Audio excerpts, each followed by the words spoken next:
Good morning and welcome to the Point.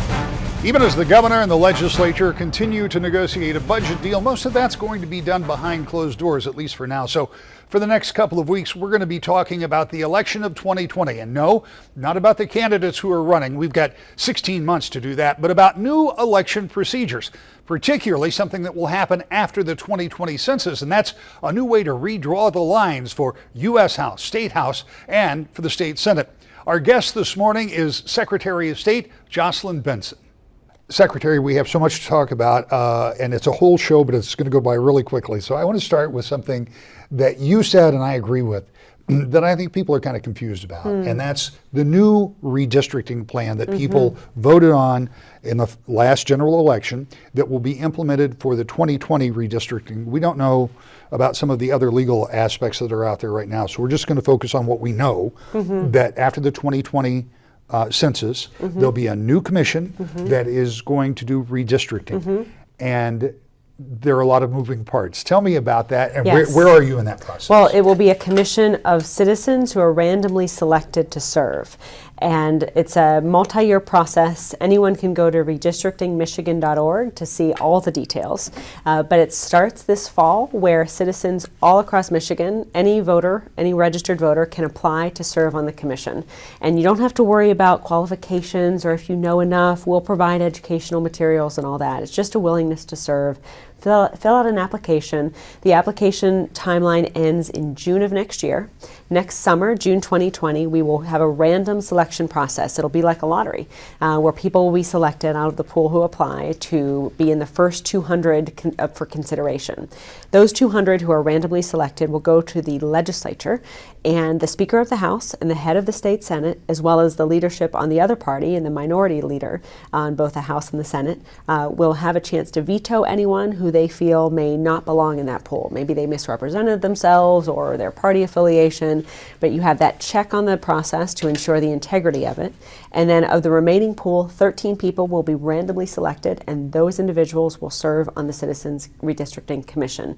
That commission will begin its service in the fall of 2020, shortly after probably the November election or around there, and they'll have 1 year to draw the State House, State Senate, and congressional legislative districts for our state. Now, if you think about what you just explained, that is a pretty involved, somewhat complicated process. Yes. And that's only a tip of the iceberg, because then you have to go about drawing districts, coming up with consensus with all of those members, while meeting federal guidelines, particularly as it pertains to those congressional seats. And one of the things, and I've joked about this, and I mean this not to be disparaging, but it was a very successful campaign that was run by the folks who got this on the ballot and passed it. And one of their commercials showed nice, neat little square boxes for all the districts. They're not going to be nice, neat little square boxes. I mean, that's just not the way it's not possible to do that when you have to put the numbers together. Every district has to have the same number of people in it under the U.S. Constitution. And under our state constitution, citizens are charged with drawing those districts, and they have to be in place by November 2021. And the districts, or the commission, has to be comprised of representation throughout the state. So it has to be a demographic representation, a political representation of those in the state. So it will be a balancing process. But you're right, once that commission is chosen, there will be an education process for the commissioners. We'll have the best people in the country come in. This is where my background as an educator will be particularly helpful. I used to teach redistricting law, so we're ready. But after that, citizens can still influence the commission by submitting their own maps, and we hope to be a part of encouraging citizens around Michigan to draw their own congressional districts and submit those, because it is a complicated process. And the only major significant rule guideline we have is they have to be one person, one vote, the same number of people in every district. Beyond that, there's a lot of movement. And so the more citizens are a part of that process, the more we'll be sure that the goals of those who led for this constitutional amendment will be met. And the fascinating thing to me would be if the citizens really do get involved in the process and understand what those districts look like, because I suspect that there are a whole lot of folks who may vote in every election that don't really understand where that district is. They know they're in that district, but they don't know where else it goes. Yeah, up until now, it's decisions that have been made. The districts have been drawn by the legislatures themselves, and that now changes. It removes that conflict of interest and puts citizens in charge. And look, democracy is not a spectator sport. This is an opportunity for us as voters in Michigan, not just to cast our ballots, but to be involved in drawing the districts around which we sit. It's tremendous, and it's a way that we can pave the way for the rest of the country. Michigan is one of only 2 states that does this process. California is the other. If we can lead and do this right with citizens engaged and the districts coming out are fair and competitive, Ohio, Illinois, Indiana, so many other states can follow suit and will lead the way. So it's a very exciting moment, and I think if citizens of all backgrounds step up and are a part of this, we'll all be better for it. That's looking forward. I want to look back a little bit because we've gone through one election cycle with some new voter laws, some more flexibility for voters that include same-day registration, et cetera. But we haven't gone through a big general election. So as people look forward to the next big general election, there are some things that they need to know that may work in their favor, particularly if they're new to the state or if they've moved between elections. Talk about some of those provisions. Well, my goal as Secretary of State is to do everything I can to make it easier to vote and harder to cheat. And so with these new changes to our Constitution, making it easier for citizens to register to vote and cast their ballots, we're also imposing more security provisions to make sure that the integrity of the process is maintained. So that said, registered voter or citizens who are eligible to vote can now register to vote up to and on Election Day in their local clerk's office. And in this past May's election, we saw over 400 eligible voters take advantage of this new opportunity, registering to vote and casting their ballot in this local election on May 7th. Over 400 individuals did that, and well over 300 of those were 18 and 19-year-olds. So what we're going to see, I think, are more young people taking advantage of these new conveniences. And in addition to that, after you register to vote up to and on Election Day, citizens can also vote by mail. So they can request an absentee ballot or to vote from home up to a certain point before Election Day, and we can anticipate more citizens taking that opportunity as well. And that's a no reason absentee, Correct. Right? In the past, you had to have, you're going to be out of town or there's going to be something else going on, and this is just, you can do it because you want to. Anyone can vote from home. Anyone can vote by mail. You no longer have to go to a precinct or say you're going to be out of town and can't make it to a precinct in order to vote. One of the things you set up when you became Secretary of State is you said you were going to do post-election audits. And so now we've gone through this May election, and in this past month you've done 3 of those.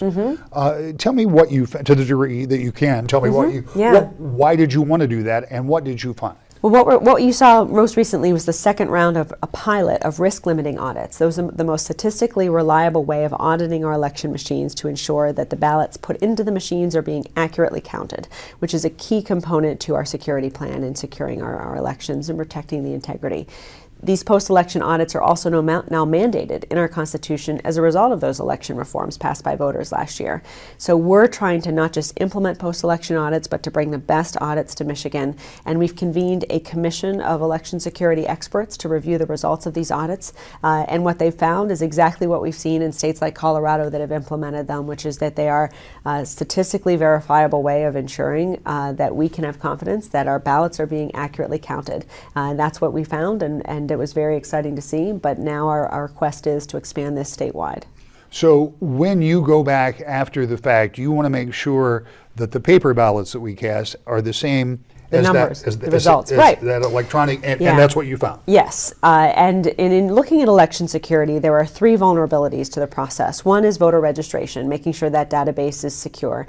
We're focusing on we've got some reforms there that we've implemented that I can talk about. The second is the machines themselves, making sure that when you put your ballot in, the machine says this is what the vote was for, making sure that's what those audits do and protect. And then the third is making sure that the machine results transmit effectively to whoever's collecting all of the tallies, and that no one hacks that process or interferes with that process. And that's where we've got cybersecurity experts in place to make sure that transmission is accurate. I don't want to get too far into this, but I'm kind of a geek about this, particularly about voter registration. So what are some of the reforms for the database or for the registered certified voter list? Well, in addition to building secure firewalls around our voter registration database and records, we've also joined an interstate compact called ERIC, the Electronic Registration Information Center.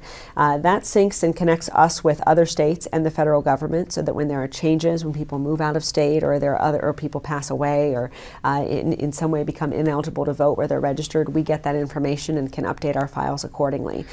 So it's a way of ensuring that there's no manipulation or tampering with our list, but instead where there are changes, we implement them effectively and securely.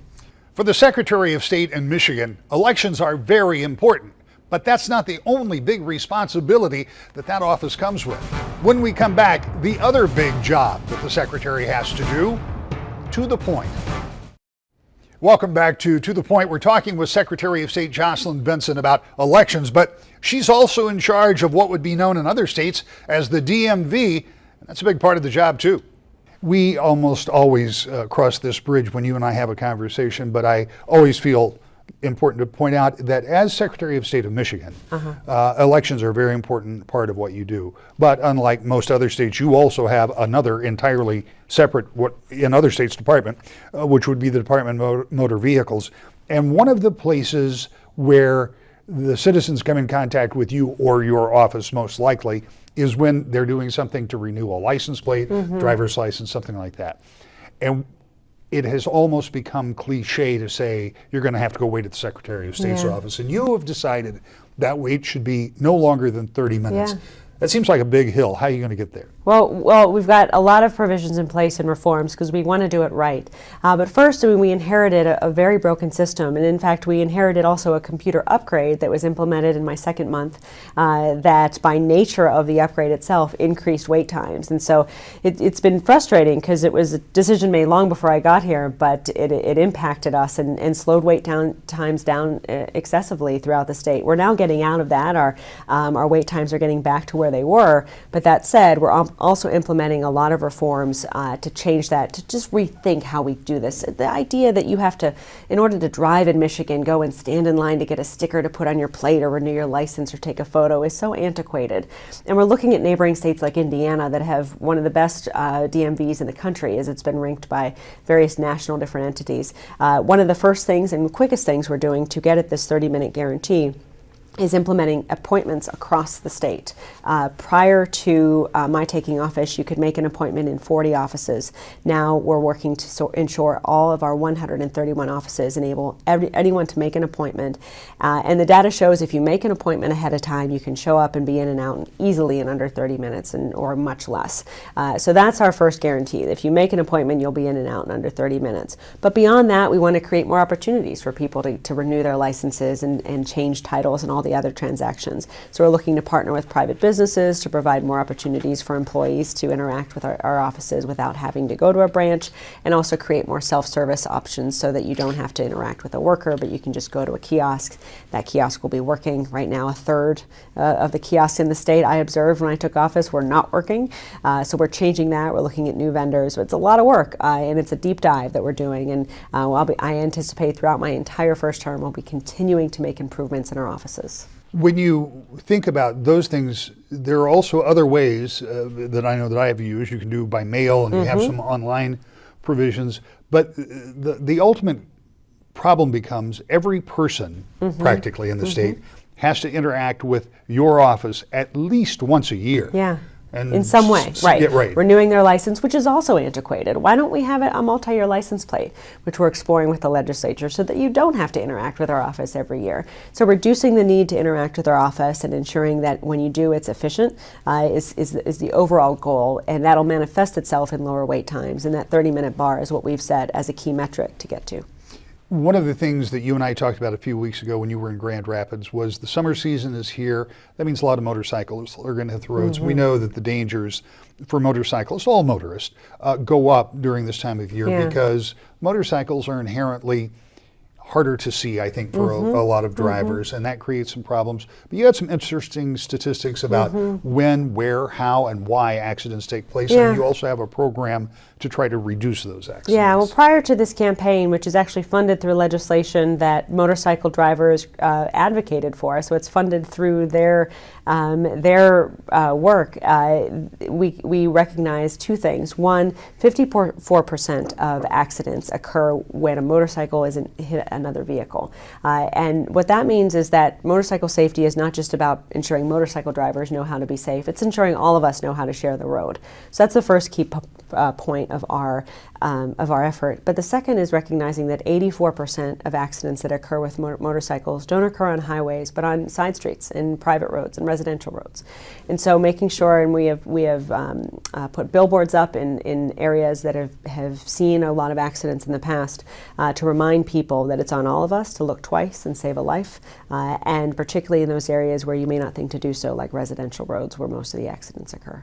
And part of the education process is a matter of getting people to think about this, but the number of motorcycle riders in the state is significant. Yeah. And maybe exacerbated by the short period of time we can use motorcycles in Michigan, and they tend to be out, pretty much all hours. Yeah. So how do you measure success? Obviously you want fewer accidents, you want fewer fatalities, but is this something that you can measure, or is this something that you do as a matter of awareness? Well, both. I think in the future we want to certainly see less accidents, less injuries, less challenges on the roads, but we also want to ensure our drivers are aware of their surroundings, because it doesn't just affect the motorcycle and the driver when there's an accident. Of course, it affects the person in the other vehicle as well.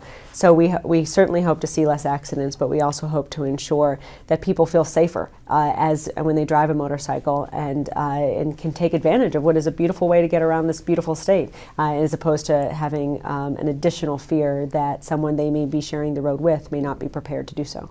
We've spent about 15 minutes in this show talking about any number of initiatives that you want to put forward, and just kind of the practicality of some of the things that were passed that will change the way this office works. So now I want to ask you, 6 months in, what is the reality of being Secretary of State versus the idea when you were running? Because you had run before. You have been involved, as you pointed out earlier, in election law and election education for a very long time.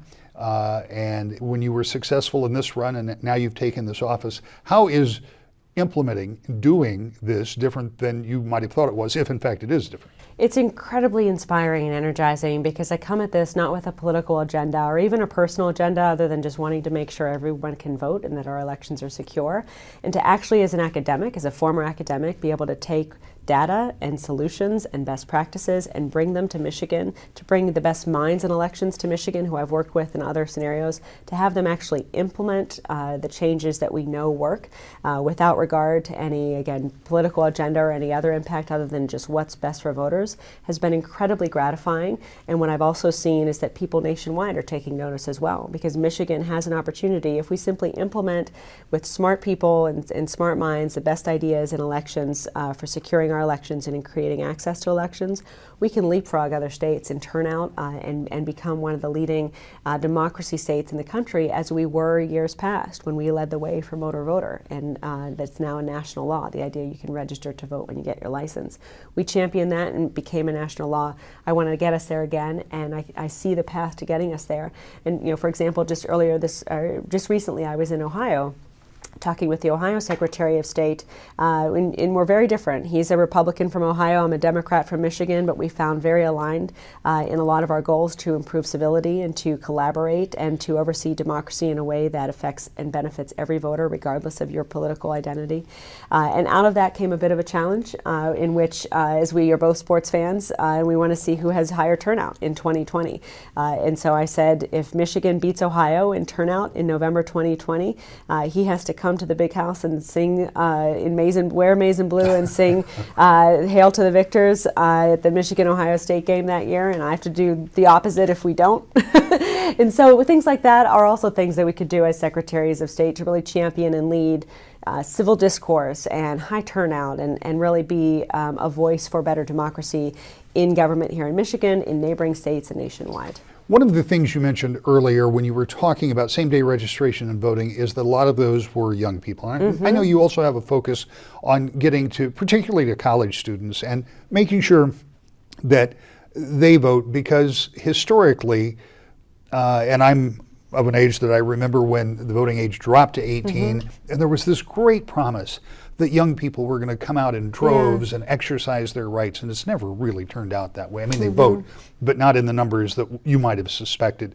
So what kind of efforts do you have to try to tap into that group of voters who aren't right now? Well, one, thanks to the changes that were enacted in November of 2018, we have a number of constitutional protections that will enable more young voters to vote. Being able to vote from home the first time you vote, for example, is a new provision, a new protection that's going to help, and certainly registering to vote up to and on election day, when in our most recent election we saw 75% of the people who did that were 18 or 19 years old. That tells you right there, the data shows that more young people are going to be participating as we've made voting more convenient. But in addition to that, I believe in taking government to the people and listening to what we can do better, as opposed to, even as an academic, saying this is what the research shows. So we've created a youth advisory council where young people throughout the state will be consistently advising us on what can work best for them, whether it's getting their license or voting, to make sure that we are taking into consideration a new generation of doing things, and trying to meet the expectations so that things are more convenient, or as convenient for them as they are for everyone else. Voter security is something you've mentioned half a dozen times, and I know people are concerned about that, but you just said something that sparked this. You talk about a new generation. We've got a generation of people that have grown up with these and that are used to doing everything in their lives on a device of some sort.